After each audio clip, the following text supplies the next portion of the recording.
네, 안녕하십니까. 김광수 소장입니다. 11월 두 번째 동영상 촬영을 시작하겠습니다. 11월 두 번째 동영상 주제는 빚 없이 성장할 수 없는 한국 경제입니다. 빚은 채무죠, 부채.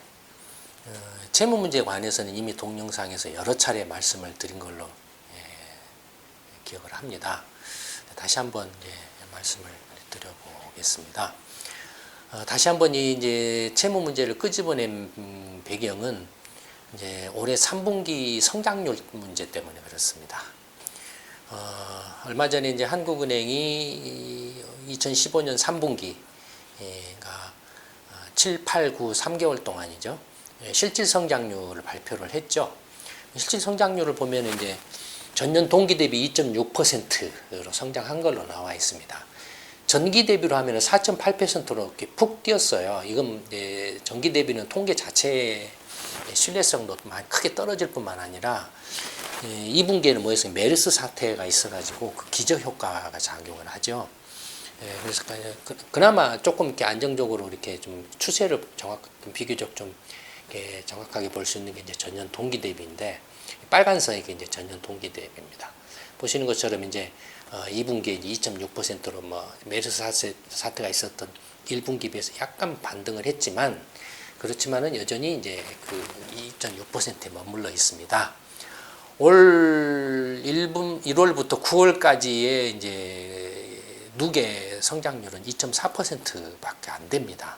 그러니까 올 연말 4분기까지 치면은 대체적으로 2.5% 정도를 밑돌 가능성이 매우 높습니다. 그러니까 2%대 성장이라는 거죠. 보시는 것처럼 지금 성장률이 이렇게 지금 떨어지고 있죠, 계속. 근데 이렇게 들쑥날쑥 하는 건 뭐 때문에 들쑥날쑥할까요? 이렇게 들쑥은 뭡니까? 밑으로 떨어지는 겁니까? 날쑥이 위로 올라가는 겁니까? 뭐 어느 쪽이든지 간에 이렇게 위로 올라가는 경우는 예를 들어서 이제 올해 그 2분기 성장률이 조금 이렇게 2.6%였는데 이제 그 성장률의 내역별로 보면은 지출 내역별로 보면은 건설 투자가 보시는 것처럼 건설 투자가 2003년에 돌아가지고 쭉 늘었다가 다시 깔아앉았다가 다시 올라오고 있죠. 건설 투자가 경제 성장률 2.6% 중에 0.8%를 차지했어요. 그러니까 건설 투자가 상당히 그 성장률을 주도를 했다라는 거죠. 3분기 성장률을. 건설 투자는 뭡니까? 다들 아시는 것처럼 지금 이제 뭐 아파트 분양이라든지 이런 것들이죠. 이런 건설 투자가 성장을 주도를 하고 있습니다. 그러니까 지금 2013년 이후에 이렇게 그 실질 성장률의 모습하고 건설 투자 모습하고 거의 모양이 같죠. 모양이 같죠. 그 건설 투자가 지금 박근혜 정권 들어와 가지고 지금 건설 투자가 경제 성장을 지금 주도를 하고 있는 그런 모습이다라는 겁니다. 그러면 박근혜 정권 때 이렇게 건설 투자가 이렇게 그 성장을 주도한 건 뭐냐? 뭐 다들 아시죠? 전월세 대란입니다. 물론 이제 전월세 대란은 2007년, 8년 이제 그 이른바 이제 수도권을 중심으로 해서 이제 아파트 거품이 꺼지기 시작하고 이제 2009년 글로벌 금융위기 발생하면서 이제 부동산 시장이 이제 대세 하락이 침체로 빠지기 시작했죠. 그에 대한 반작용으로 이제 전월세가를 올리기 시작한 걸 이렇게 올려서 이제 전월세 대란이 일어났는데 그 중에서도 특히 2012년부터는 이제 전세 물량이 거의 소진돼 가고 전세가 월세로 전환되니까 소진되고 그래서 이제 이른바 전세 물량이 없는 이제 뭐 전월세 대란이 이제 가속화됐죠. 2012년부터. 박근혜 정권 들어와서 이제 건설 경기가 이렇게 뛴 건 뭡니까? 그겁니다. 전월세 대란의 압력입니다.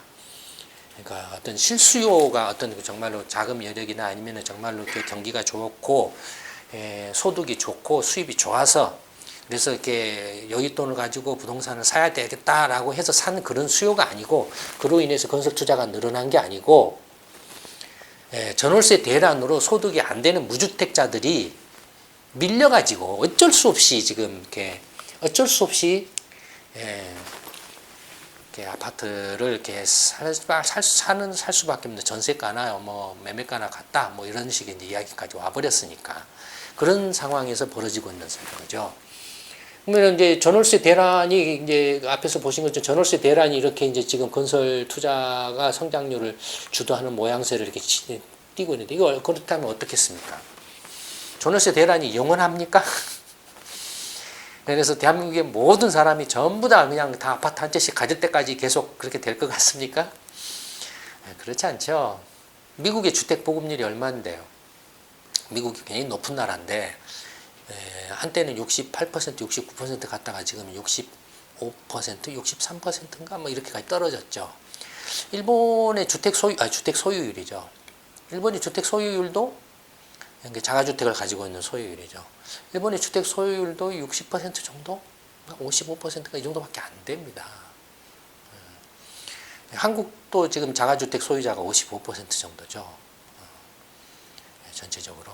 그러니까 전월세 대란이라고 그래서 아파트 수요가 무한정으로 계속 있어서 가격이 올라가거나 그로 인해서 부동산 시장이 아파트 시장이 계속 경제 성장을 주도하거나 뭐 그럴 것 같으면은 2001년부터 이렇게 2005년, 6년까지 쭉 1차, 2차에 걸쳐서 부동산 말할 수 없는 투기 광풍이 불었고 2007년에 꺼질 이유가 없잖아요.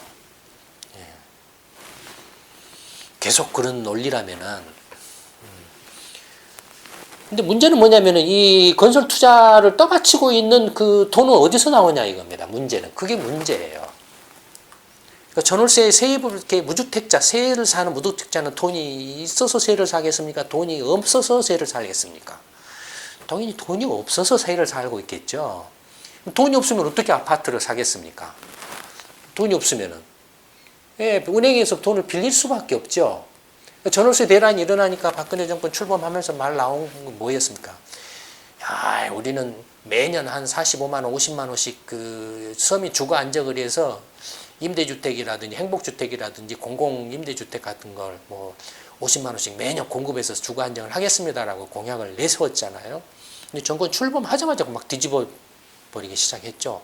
행복주택 없었던 걸로 하겠습니다. 뭐 지금 하고 있는지 어쩐지 모르겠는데 20만 원으로 기억을 하는데 그걸 뭐 14만 원으로 줄이겠습니다. 얼마로 줄이겠습니다. 하고 뭐 잘 안 됩니다. 뭐 그러지 않을까 싶어요. 지금 행복주택 이야기는 이제 쑥 들어가 버린 것 같아요.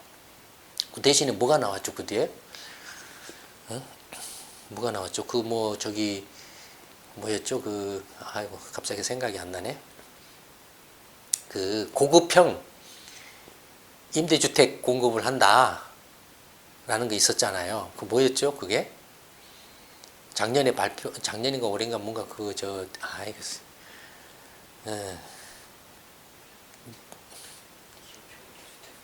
뭐요? 기업형 임대주택인가요? 그 뭔데? 뉴스테이. 예, 뉴스테이 사업인가 뭔가 그런 걸 하는 걸로 이렇게 바뀌어 버렸죠. 근데 어쨌든 그 은행 빚을 이렇게 땡겨 쓸 수밖에 없는데 그러면 은행들은 미쳤다고 그냥 저 소득이 얼마 되지도 않은 사람한테 왕창창 빚을 내줄 거냐 이겁니다. 못 내주죠. 그러니까 어떻게 합니까? 그 다음에 그 2007년, 8년 인물협도 이제 막 위험해지니까 그래서 건설사들도 파산하고 저축은행도 파산하고 막 난리가 났었잖아요. 건설사들도 지금 다들 이렇게 지금 이렇게 온전한 데가 거의 없다시피 할 정도로 그런 상황까지 갔었잖아요. 그 이제 그 은행들도 돈을 이렇게 잘 안 빌려주려고 하겠죠. 그 다음에 그 위험하니까 뭐 어떻게 했습니까? LTV하고 DTI를 규제를 했었죠. 근데 2013년 딱 들어와가지고 그걸 2012년에 풀었던가? 2012년을 풀었던, 2013년에 풀었던 것 같아요. 규제 하나를 한다고 2013년에 무슨 8매 9일 조치인가 무슨 조치인가 이렇게 하면서 DTI, LTI 규제를 또 풀었던 것 같아요. 그래서 이른바 그게 뭐죠? 무주택자들 전월세 대란, 집 사세요. 그러면은 굳이 이렇게 전월세 살 필요 없잖아요. 매매가고 전세가고 같은데 뭐 이런 식으로 이렇게 이야기를 했잖아요. 돈이 없어요? 돈 더 빌릴 수도 할게요. 해드릴게요. 그래서 LTI, DTI 규제를 확 풀어가지고 맞게 좀 돈을 빌려서 이렇게 살 수 있게 해놨잖아요. 그렇게 했는데 예, 그래서 이렇게 보시는 것처럼 2014년에 가계대출의 증가가 이렇게 조금 늘었는데 문제는 2014년 들어가지고 부부북 2배로 늘어나 버리죠. 예, 2배로 늘어나죠. 그러니까 지금 그 전월세 대란의 압력이 지금 아파트 시장에 대한 압력이 2014년부터 굉장히 가속화되고 있는. 예, 거의 지금 이제 거의 꼭지점에 왔지 않나라고 이렇게 보여지는데 계속 한번 이렇게 펌프질 해보세요. 어디까지 가는가, 은행들 어떻게 되는가 한번 펌프질 해보세요. 가계대출 폭증을 한다 이거예요. 이렇게 여러분들 그 작년 올 여름에 그 투자 강연회 때도 부동산 관련해서 한번 그 자료집이나 설명을 말씀드렸었죠. 지금 무주택자들의 소득 수준으로 보면은 소득이 가장 높은 가장 낮은 1분위, 2분위, 3분위, 4분위, 5분위 가장 높은 5분위까지 5단계로 나눴을 때 5분위는 자기 돈 가지고 사고 자기 집 살고 있고 그 다음에 여분으로 집을 한 채씩 더 가지고 있을 정도. 그 다음에 4분위는 자기 집 자기 돈으로 이렇게 집을 사 가지고 그 절반 정도가 자기 집은 자기 돈으로 사 가지고 빚이 없고 절반 정도는 약간 이제 돈을 빌려 가지고 이렇게 사 가지고 있는 정도. 3분위는 이제 자기 집을 이렇게 부모한테 물려받으면 가지고 있고 아니면은 자기 집을 못 가지고 있는 무주택 전월세 세입자라고 3분위는. 4분 이하는 아파트 자체를 세도 사기 힘든 그런 소득 계층이고 일반 단독주택이나 뭐 다가구나 연립이나 이런 데 사는 그런 계층이고 남은 것은 이제 그 4분위의 그 절반 밑에 절반하고 3분위 정도인데 이 사람들이 무주택 전월세를 산다 이거예요. 근데 이제 그 4분위에 그 절반 부분도 지금 이렇게 요때 밀려가지고 이렇게 샀다 이거예요. 2013년에 밀려가지고. 근데 이제 2014년에서 막 뛴 것은 뭐냐면 이제 3분위에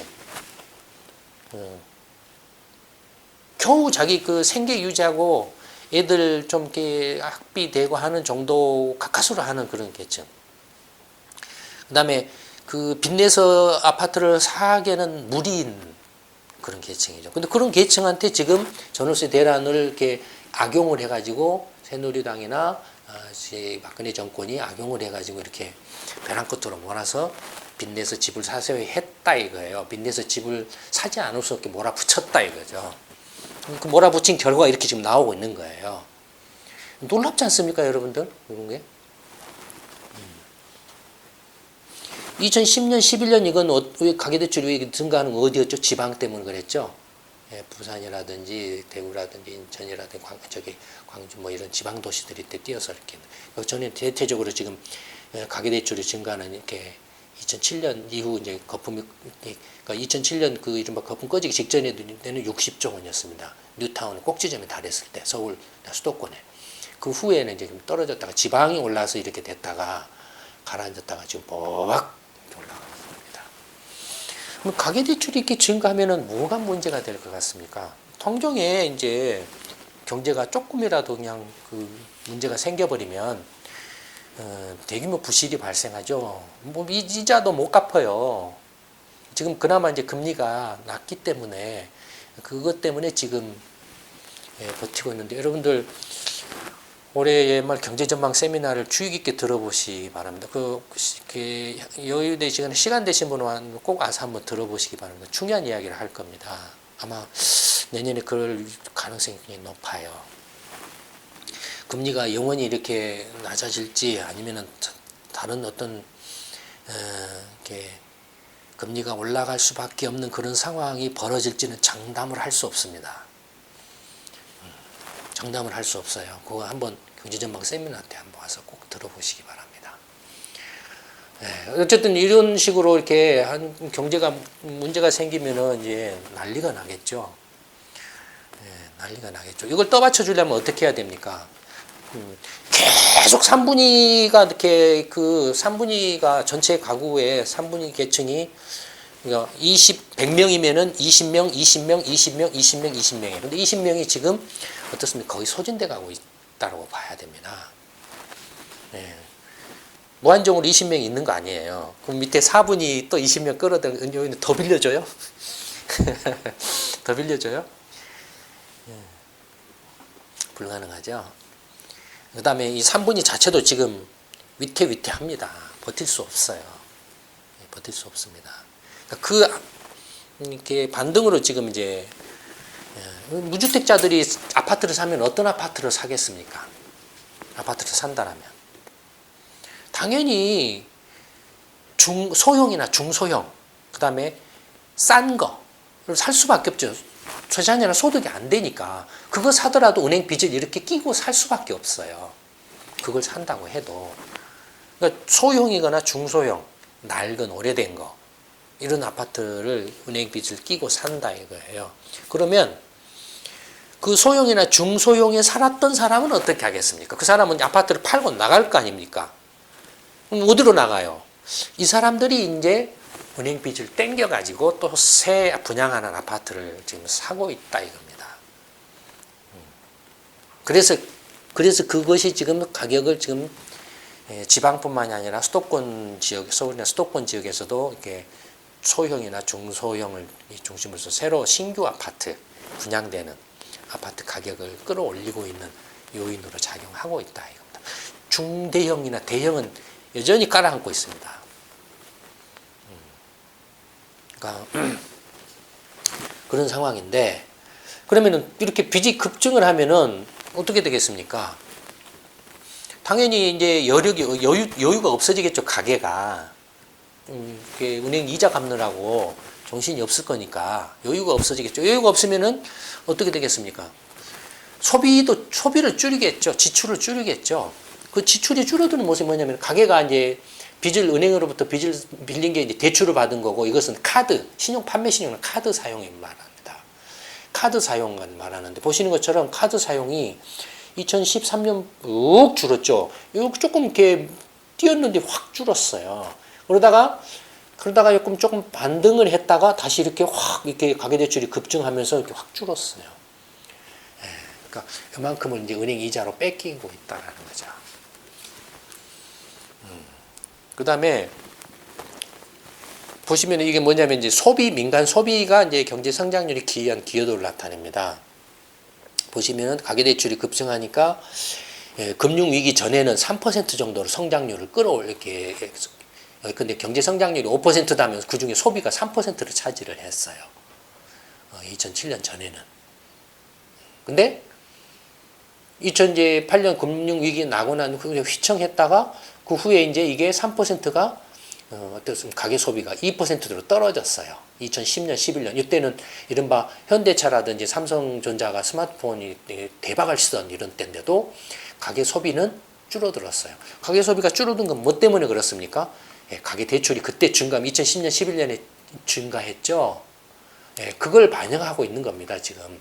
돈이 소비로 가야 될 돈이 은행 이자로 가버린 거예요. 은행 이자로. 그 다음에 2012년에 이제 경기가 안 좋아지고 이렇게 쭉 가라앉으면서 소비가 확 줄었어요. 그래서 1% 약간 넘는 수준으로 소비가 또 줄었어요. 그러니까 이런 상황이 소비가 쭉 하니까 벌써 이렇게 뭐 몇 년입니까? 7, 8년 가까이 이렇게 거의 10년 가까이 쭉쭉쭉 떨어지니까 어떤 일이 벌어지겠습니까? 자영업자들이 어떻게 되겠습니까? 곡소리가 날 수밖에 없죠. 무슨 대형 유통면, 대형 마트나 이런 것들도 뭐 자영업자들한테 타격을 주지만 그보다 더 근본적으로 자영업자한테 타격을 주는 건 이겁니다. 이거예요. 툭 떨어져. 그 다음에 2014년에 또 푹 뛰니까 이제 또 소비가 1%를 살짝 넘던 것이 이제 1% 밑으로 툭 떨어졌어요, 지금. 그러니까 소비가 이제 경제 성장률을 1%도 기여를 하지 못한다 이거예요. 내수가 이제 가면 갈수록 죽을 수밖에 없어요. 뭐 집값이 올라가면 이제 뭐 이렇게 소득이 낮은 사람이나 이렇게 그 집이 없는 무주택자한테 착취를 한다 어쩐다 그런 문제도 있지만 한국 경제 전체로 보면은 이런 악순환의 구조적인 문제를 피할 수 없어요. 이미 그런 상황이 지금 진행되고 있잖아요. 진행되고 있어요. 이걸 계속 떠받쳐주지 않으면 이걸 떠받쳐주려면 이걸 떠받쳐야만 이게 가능해요. 이 건설 투자가 해야만 이게 또 떠받쳐져요. 여러분들 어떻습니까? 이게 얼마나 버틸 수 있을 것 같습니까? 시간 문제죠. 한국 경제 전체로 보면은 경제 성장률보다 지난 2002년부터 한 4, 5년 동안에 경제 성장률보다도 빚이 더 빠르게 증가를 해오고 있죠. 이건 이미 여러 차례 말씀을 드렸던 걸로 기억을 하는데, 예컨대 유이자 채무, 뭐냐면 이제 은행 대출하고 기업 같으면 이제 민간 기업 같으면 회사채 발행했다든지, 정부 같으면 국공채, 국채 발행했다, 공기업은 공채 발행했다든지 하는 그 이자를 내야만 하는 그런 유이자 채무, 그것만 합친 겁니다. 예, 그래서 유이자 채무 금융기관을 제외한 유이자 채무를 보면 보시는 것처럼 2002년 대비 2015년 2분기 말 현재 6월 말 현재 3배가 늘어났어요. 예, 채무가. 근데 실질 GDP는 1.5배밖에 안 늘어났어요. 명목 GDP는 2배 정도밖에 안 늘어났어요. 그러니까 채무가 빚보다도 경제 성장률보다 훨씬 더 빠르게 증가하고 있죠. 그러니까 채무가 또 한편으로 보면은 진짜 경제 성장률은 빚이 안 늘어나고 이렇게 성장을 해야 되는데, 빚이 성장률을 떠받치고 있는데 그것이 빚이 늘어나는 것조차도 지금 성장률이 못 따라가고 있다는 거죠. 그렇죠? 근데 유이자 채무 증가율을 보면은 이게 이제 파란색이 유이자 채무 증가, 연도별로 채무 증가를 나타내고, 이 빨간색은 이제 GDP 증가를 나타냅니다. 명백하게 그 채무 증가가 매년 연간으로 채무 증가가 2배에서 3배 정도 더 높죠. GDP 증가보다는. 특히 2008년 이명박 정권 출범하면서부터는 이때는 이제 뭐 채무가 증가한 건 뭐 때문에 증가했냐면 그 외환위기 공적 자금 50조 원 상환 처리한다고 이렇게 늘어난 거고, 그 2008년 이명박 정권 때부터는 그냥 벅 뛰어버렸어요. 채무 증가가. 예, GDP 증가율을 치면은 연평균 실질 3.7%의 기간 동안에 명목으로는 5.6% 정도인데, 유이자 채무 증가는 8.8% 연평균. 그러니까 지금 이거 다른 말로 하면 한국 경제 전체로 봤을 때 돈을 8.8%에 빌려다가 투자를 해서 사업을 했는데 벌어들이는 것은 3.7%, 명목은 5.6%밖에 지금 못 번다 이거예요. 그러니까 이자도 못 갚고 있다 이거예요. 이자도 못 갚으면은 어떻게 됐습니까? 빚을 갚는 상황이 이미 진행되고 있다라는 거죠. 예, 가계 부분이라든지 기업 부분이라든지 공기업 부분이 이미 그런 상황이에요. 정부도 마찬가지죠. 이미 빚을 갖고 있는 상황이에요. 예, 뭐 각 주체별로 보면은 가계 유이자 채무, 민간기업 유이자 채무, 일반 정부, 중앙정부하고 지방정부죠. 공기업. 가계는 같은 기간 동안에 2.6배 증가했고, 민간기업은 2.3배. 그러니까 이건 민간이에요. 민간 가계, 민간 기업. 근데 이제 정부, 공적 부분. 정부는 8.9배 증가했죠. 그것도 언제 증가했습니까? 예, 이명박 정권 이후에 팍 이렇게 뛰었어요. 그 다음에 공기업도 언제 증가했습니까? 2008년부터 버벅 뛰었어요. 3점. 그러니까 채무 증가의 주범은 뭡니까? 정부하고 공기업입니다.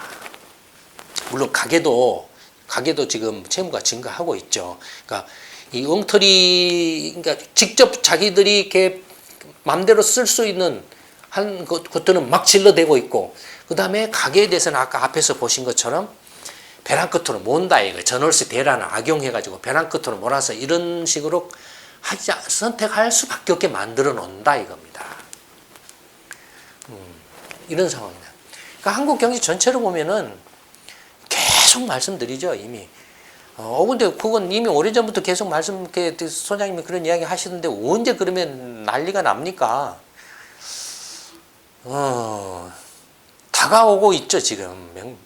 틀림없습니다. 다가오고 있죠. 근데 그게 언제 일어날지는 지금 이렇게 장담을 할 수가 없어요. 왜냐하면 당장 내일 일어날 수도 있어요. 당장에. 아니면 내년에 일어날 수도 있고, 아니면 한 1년, 2년 후에 일어날 수도 있고, 뭐 3년 후에 날 수도 있고. 아직은 지금 정부가 이렇게 빚이 폭증을 하고 있지만, 정부 빚이 아직은 조금 더 빚을 막 쏟아 부을 수 있는 여력이 조금 남아 있어요. 지금 그걸 계속 하고 있는 새누리당이 계속 하고 있는 거예요. 그러니까 그걸 소진할 때까지는 뭐 이렇게 조금 버틸 수 있는 그런 가능성이, 버틸 수 있을지도 모르죠. 그러나 장담은 할 수 없다 이겁니다. 이미 언제 어느 때 문제가 뻥 하고 터져도 아 이건 터질 수밖에 없었어 라고 말할 수밖에 없는 그런 상황이라는 거예요. 이미. 그러니까 시간이 가면 갈수록 상황은 더욱더 가속적으로 악화되고 있다라는 것을 이렇게 보여주고 있는 거죠. 예. 어떻습니까, 여러분들? 겁나지 않습니까, 이거? 이런 것들? 정말로 빚 내가지고 못 갚을 수 없으면 배째라고 들어 놓으세요. 그게, 그거 어떻게 합니까? 들어 놓으세요. 그 다음에, 이제, 아파트 가격이 오르네 내리네 목매다시는 분들도 적지 않은데, 세상의 이치라는 건 참, 크게 보면 정말로 공평하다고 그럴까요? 뭔가 보이지 않는 그런 신의 손이 작용을 하는 것 같아요. 절대로 이렇게 부도덕하거나 불합리하거나 공평하지 못한 것이 지속되지는 않습니다. 역사의 흐름이라든지 또 경제의 흐름을 봤을 때, 경제 흐름만 봐보세요. 일본 얻어맞았잖아요. 미국도 얻어맞았잖아요. 유럽도 얻어맞았잖아요. 중국도 저렇게 양적으로 급성장하는 과정에서 얻어맞고 있잖아요. 한국은 외환위기 때 한번 얻어맞았다고 하지만 그건 어떻게 보면 제가 볼 때는 얻어맞은 게 아니에요. 아직도 제대로 한 번도 얻어맞지 않았어요. 아마 이제 한번 얻어맞게 되면은 그걸로 거의 기사 좀 거의 회생불능 상태에 빠질 가능성이 높죠. 하여튼 그건 그때 상황이 벌어지면 그때 가서 이제 후회해도 이미 때는 늦고, 어떻게 합니까? 이거 어떻게 해야 됩니까? 저한테 어떻게 해야 됩니까? 고 물어보지 마시고 여러분들이 어떻게 했으면 좋을 것인가를 한번 생각해 보시고, 이미 저는 그 문제를 해결할 수 있는 해답을 이미 제시해 드렸습니다. 여러분들이 그걸 한번 찾아보시고 공감하시면 그 해답에 따라서 같이 힘을 모으시는 쪽으로 이렇게 선택을 하시면 됩니다. 네, 11월 두 번째 동영상, 세 번째인가요? 두 번째 동영상은 이걸로 마치도록 하겠습니다. 감사합니다.